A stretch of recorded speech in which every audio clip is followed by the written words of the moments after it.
I was a huge fan of his when I was a teenager, but now I realize that he's overrated.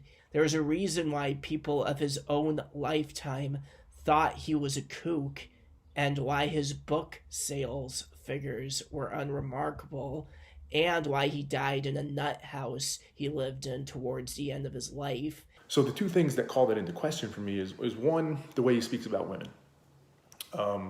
Frankly, he's very derogatory towards women. Now, he was an edgy atheist who had too much time on his hands, and also a mama's boy with women's issues. He has passages that talk about women as cooks, and that, you know, if they were smarter, they would have realized how to become healers through their cooking, and all different things around women. You know, there's lots of passages about it, and you could start to probe and say, like, what's behind that, right? Is there something with his sexuality that comes into play? But this is a great example of a passage that makes no sense at all if you are not willing to admit to yourself that Nietzsche was gay and that Nietzsche was intensely interested in what we would now call gay rights.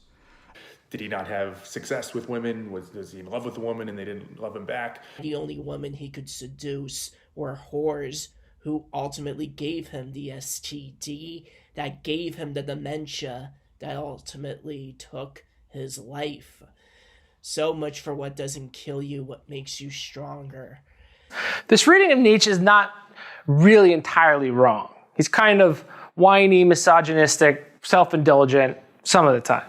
Similarly, I would say when it comes to him speaking about Germans. People used to say, oh, there's no connection between Nietzsche and the Nazis, they just instrumentalized him. No, there is a connection. It was very useful for them. Speaks about Germans as if they are very unique than any other group or country in Europe or the world. Now, that's not surprising because he is German, so you'd say, well, yeah, of course, he has unique insights, he has, like, get it, totally get that. The Nazis who wanted to put aside both Christianity and, of course, socialism. But if we're talking about somebody who has the right to declare certainty on morality and how humans should function. To assert the superiority, the immoral superiority of a certain race above all other races were very much enamored with Nietzsche. Because, let's be clear, though he's not a fascist, he's not that far away either. Inside his work, he smuggles many reactionary concepts, poetically packaged to slip past our defences, including anti-democratic thought, anti-feminism, and an opposition to left or socialist projects to improve the lives of the masses. Like many reactionaries today, he generally opposes the social progress of his time, often calling it unnatural, and attempts to cement and even intensify the darker parts of his contemporary status quo by arguing that they are natural, in some cases even up to slavery. Moreover, he's not even a philosopher. Pretty much the only reason he's still influential is for his polemics against Christianity and the societal norms of his day. Nietzsche argued that this promise of eternal reward in heaven was used to justify suffering and oppression in this life and to discourage individuals from challenging authority. Well, Nietzsche was wrong. He was only doing armchair sociology.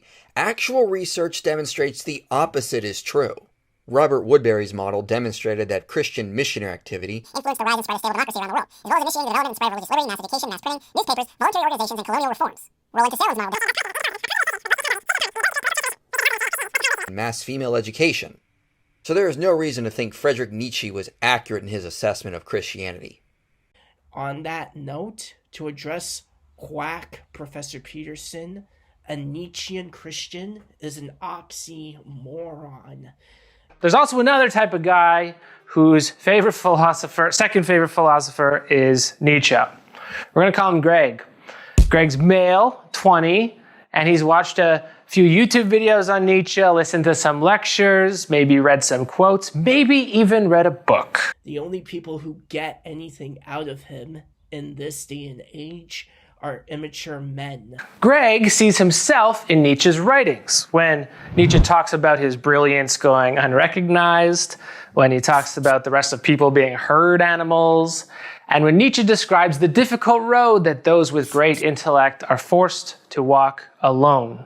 This effused 20-year-old believes he's reading about himself. And this is especially strong when we read someone like Nietzsche, who so implores you to see yourself as one of his chosen thinkers, and to see him as someone taking you on that path towards the Übermensch, and thereby to see yourself as separate from the mediocre herd who do not understand the great things that you do. In America, Ayn Rand, for example, was a real Nietzsche fan. She took him to the individualist, a kind of individualist take. With a thinker like Nietzsche, I think it's especially dangerous. As we have seen, much of his writing really serves to naturalize the status quo through mythic figures and poetic language, while evading any serious engagement with the ideas he critiques. And it's weird that from my perspective, it's weird that the two biggest Nietzscheans going into the 20th century are all reliant on some form of a bastardization of Nietzsche one way or another.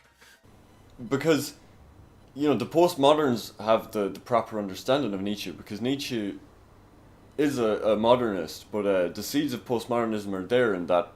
Like, either it is through Deleuze's bastardization of Nietzsche vis-a-vis the eternal return, or Foucault's bastardization of Nietzsche in as far as Foucault moralizes Nietzsche and turns him into some kind of moral authority on power.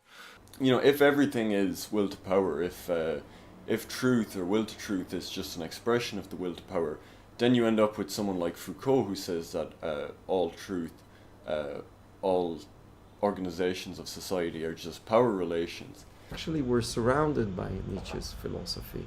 Every time we see a video by Elon Musk and we are called to believe that he invented the electric car, or every time we see Bezos take us to space, and not the thousands of people who work under him and their life conditions and whatever they do, we are partaking essentially in the Nietzschean philosophy.